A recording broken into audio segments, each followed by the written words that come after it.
तो रामलला के आगमन के लिए पूरी दुनिया तैयार है, देश भर में खुशी की लहर है और ऐसे में 22 जनवरी का वो दिन है जिसको लेकर सभी का इंतजार है। तमाम मेहमान हमारे साथ जुड़े हुए हैं, लेकिन सबसे पहले राघवेंद्र जी आपका रुख करूंगी, आपसे जानना चाहूंगी क्योंकि 500 सालों का इंतजार अब जब पूरा होगा उससे पहले किस तरीके का नजारा अयोध्या में देखा जा रहा है, योगी सरकार की तरफ से वहां पर क्या कुछ तैयारी की जा रही है? बिल्कुल, देखिए श्रावणी, बीजेपी सरकार कहूँ या मुख्यमंत्री योगी आदित्यनाथ की पूरी कैबिनेट या खुद प्रधानमंत्री नरेंद्र मोदी राम मंदिर को राष्ट्र मंदिर के रूप में देखते हैं। और जब प्रधानमंत्री अयोध्या में पहुंचे थे, आधारशिला रखी थी भगवान राम के मंदिर की, उस वक्त उन्होंने कहा था राम काज कीने बिनु मोहि कहाँ विश्राम। और उसके बाद से लगातार देश के प्रधानमंत्री नरेंद्र मोदी और मुख्यमंत्री योगी आदित्यनाथ जितनी भी जनसभाएं की है या जहां भी उन्होंने बीजेपी की बात को रखा है या राष्ट्र के मुद्दों पर बात की है, राम राज्य की बात जरूर की है। और कहीं ना कहीं राम राज्य किस तरह से हो उसे लेकर के भी सरकार लगातार प्रयास भी करती नजर आती है और बात भी करती है। आपने देखा होगा मुख्यमंत्री योगी आदित्यनाथ की पहल पर 22 जनवरी से पहले प्रदेश के सभी गांवों में हनुमान चालीसा, रामचरितमानस के पाठ कराने की भी बात कही जा रही है। कुछ जगहों पर शुरू भी पाठ किए जा चुके हैं। अयोध्या के डेवलपमेंट की बात की जाए तो अयोध्या में भी सनातनी परंपरा की झलक दिखे, इसे लेकर के भी मुख्यमंत्री ने कई बार दौरे किए, मातहतों के पेच भी कसे और उन्हें अपने लक्ष्य को भी बताया कि अयोध्या जब भी कोई, चाहे वह देशी या विदेशी पर्यटक पहुंचे, तो उसे सनातनी परंपरा की झलक अयोध्या से दिखाई दे। अयोध्या के हर एक चौराहे पर रामचरितमानस से जुड़े प्रसंगों का वर्णन किया गया है। त्रेताकालीन युग के जो लोग थे उनके चित्रों का भी वर्णन किया गया है। उन देवी देवताओं की प्रतिमाओं को भी लगाया गया है। आप देखिए, शहादतगंज चौराहे से लेकर लता चौक तक जितने भी चौराहे, हर एक चौराहे पर पूर्वजों की तस्वीरों के साथ साथ देवताओं की भी तस्वीरों को लगाया गया है। राम मंदिर और राम राज्य की परिकल्पना को साकार करने की बातों को दोहराया गया, रामचरितमानस के प्रसंगों को दिखाया गया है। ठीक है राघवेंद्र जी, लौटूंगे आपके पास, जरा बाकी मेहमानों को भी मैं चर्चा में शामिल कर देती हूँ, फिर लौटूंगे आपके पास। आचार्य पवन दत्त मिश्रा जी हमारे साथ जुड़े हुए हैं। आचार्य जी, आपका भी बहुत बहुत स्वागत है, क्योंकि आचार्य जी 500 साल का इंतजार खत्म हो रहा है। एक तरीके से कहा जाए कि आपकी तपस्या, आपकी तमन्ना पूरी हो रही है। कैसा महसूस कर रहे हैं आप? श्री राम राम रघुनंदन राम राम, श्री राम राम भरताग्रज राम राम, श्री राम राम रणकर कस राम राम, श्री राम राम शरणम भव राम राम। मेरे राम आ रहे हैं, मेरे श्री राम आ रहे हैं, इससे बढ़कर के और कुछ नहीं हो सकता है। मैं बधाई देना चाहता हूं आपके इस चैनल को, श्रावणी पटनायक जी को और पूरी टीम को, कि आपने इस आने वाले शुभ अवसर से पहले ही आपने ये विषय रखा। और विषय आज यही है क्योंकि भगवान राम ने किसी किसी को चुना है। भगवान भी चुनते हैं, ऐसा नहीं कि हम जो करते हैं वही होता है। भगवान भी चुनते हैं और चुनकर के अपने दूतों को, अपने सेवकों को वो अधिकार देते हैं जिस अधिकार के बल से, आत्मबल के द्वारा उस क्रिया को क्रियान्वित किया जाता है। माननीय आदरणीय प्रधानमंत्री नरेंद्र मोदी जी, आदरणीय उत्तर प्रदेश के मुख्यमंत्री योगी आदित्यनाथ जी, उनके प्रथम सेवकों में से हैं। सेवक तो पूरा देश है, लेकिन ये लोग उनके प्रथम सेवकों में से हैं कि अपने राष्ट्र को, प्रदेश को सुशोभित करते हुए अपने राजा रामचंद्र, क्योंकि भारत के जो राजा हैं, जो चक्रवर्ती सम्राट हैं, कल भी राम थे, आज भी राम है और आगे भी राम ही रहेंगे।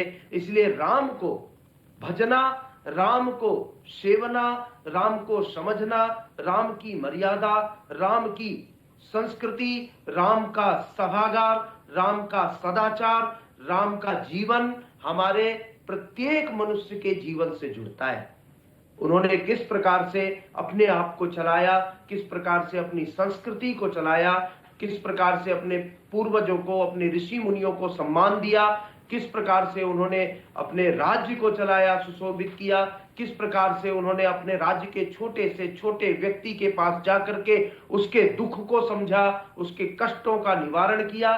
ये भगवान राम का ही तो जीवन है जो हमारे जीवन से जुड़कर के निरंतर चलता रहता है। और मैं बधाई देना चाहता हूं आपके पुनः इस चैनल की पूरी टीम को कि आप इस प्रकार के विषय पर आते हैं और आप इस प्रकार के विषय को निरंतर बढ़ाते हैं। भगवान राम आ जाएंगे तो निश्चित रूप से अभी मैं सुन रहा था, योगी जी बोल रहे थे कि भारत विकसित देशों में बहुत ही उत्तीर्ण होने वाला है। तो मैं पुनः आपका संज्ञान उधर आकर्षित करना चाहता हूं ध्यान को कि भगवान राम आने वाले हैं तो निश्चित रूप से अर्थव्यवस्था हो या सैन्य व्यवस्था हो या आत्मबल व्यवस्था हो या मनुष्य की प्रवृत्ति व्यवस्था हो, ये सभी व्यवस्थाएं सुदृढ़ हो रही हैं और भगवान राम आ रहे हैं। वो 22 जनवरी का दिवस, वो 22 जनवरी की रात्रि, वो 22 जनवरी का शुभ अवसर, योग लगन गृहवार तिथि कि कैसा नजारा होगा, कैसा वो दृश्य होगा जिस दृश्य की कल्पना हम करते करते हमारे बड़े से बड़े पूर्वजों ने, पुरोधाओं ने इस कल्पना को किया है। आज उस कल्पना का साक्षात्कार होने जा रहा है। हम सौभाग्यशाली हैं। आज की जितनी पीढ़ी है, वो बड़े हों, छोटे हों, बच्चे हों, वो जितनी पीढ़ी है वो बहुत ही अति सौभाग्यशाली मैं मानता हूं उन सब लोगों को कि यह दृश्य अपने नेत्रों से देखेंगे। उस दृश्य को बिल्कुल आचार्य जी, जो कल्पना हमने देखी थी वो कल्पना आज जब पूरा हो जाएगा और ऐसे में हम कल्पना तक नहीं कर सकते कि उस वक्त क्या दृश्य होगा और हम मन में क्या महसूस कर रहे होंगे। आचार्य जी बने रहिए हमारे साथ, में लौटूंगे आपके पास। सर्वेश कुमार वरिष्ठ पत्रकार हमारे साथ जुड़े। सर्वेश जी आपका भी बहुत बहुत स्वागत है। सर्वेश जी, क्योंकि देखिए बेहद ही दिव्य और भव्य होने वाला है, लेकिन कहीं ना कहीं इस पूरे मुद्दे को राजनीति से भी जोड़कर देखा जा रहा है। विपक्ष हमलावर है, लेकिन ये कहीं ना कहीं बीजेपी के एजेंडे में शामिल था। जो वादा बीजेपी ने किया वो करके दिखाया। क्या ये 2024 में मुद्दा बनेगा? आपसे ये जानना चाहूंगी।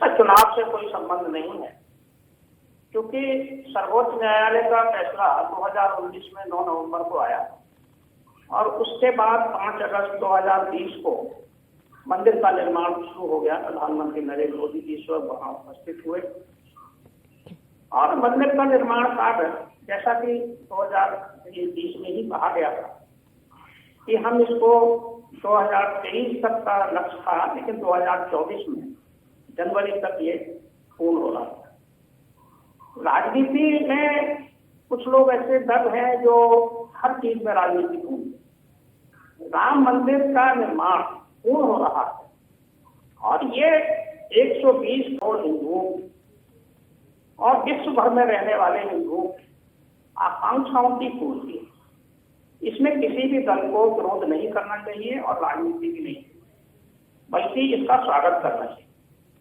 495 साल के संघर्ष के बाद ये दिन आया है 22 जनवरी 2024 का, जब भगवान राम अपने मंदिर में रामलला विराजमान होंगे और ये दृश्य संपूर्ण विश्व के लिए बहुत ही आनंद का होगा, बहुत ही हर्ष का होगा, बहुत ही गौरव का होगा।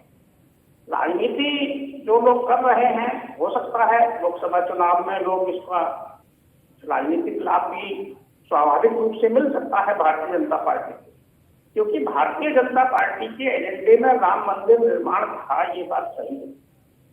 1986 में पालनपुर में भारतीय जनता पार्टी की राष्ट्रीय कार्यकारिणी की बैठक हुई, ये 1986 का विषय।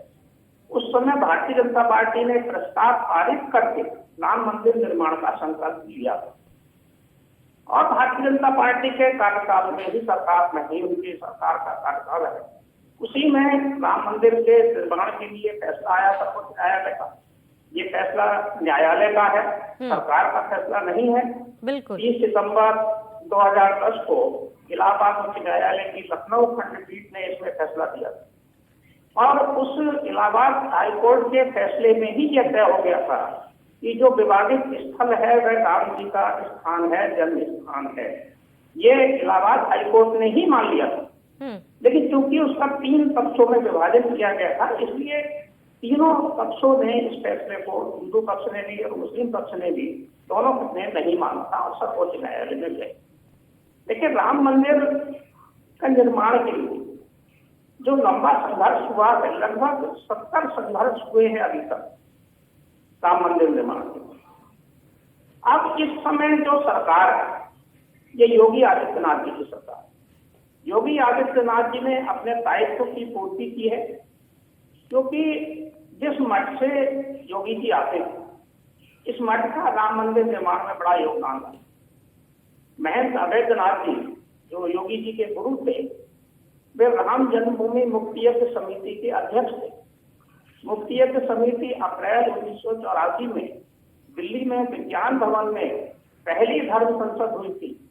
इस धर्म संसद में ये फैसला लिया गया था कि अयोध्या में जो मंदिर है वहां ताला लगा हुआ है, उस ताले को खोला जाए और भक्तों के लिए वो उसका दर्शन। ठीक है सर्वेश जी, समय की कमी है हमारे पास, चर्चा को यहीं पर रोकना चाहूंगे और माफी चाहूंगे आप सभी से, क्योंकि बेहद ही कम समय था और ऐसे में आप सभी ने तमाम जानकारी भी साझा की और क्या महसूस करें वो भी आपने बताया है। फिलहाल आप सभी मेहमानों का हमारे साथ जुटने के लिए बहुत बहुत शुक्रिया। और इसी के साथ ही इस बुलेटिन में इतना ही। देश प्रदेश की तमाम बड़ी खबरों के लिए आप देखते रहिए न्यूज़ 1 इंडिया।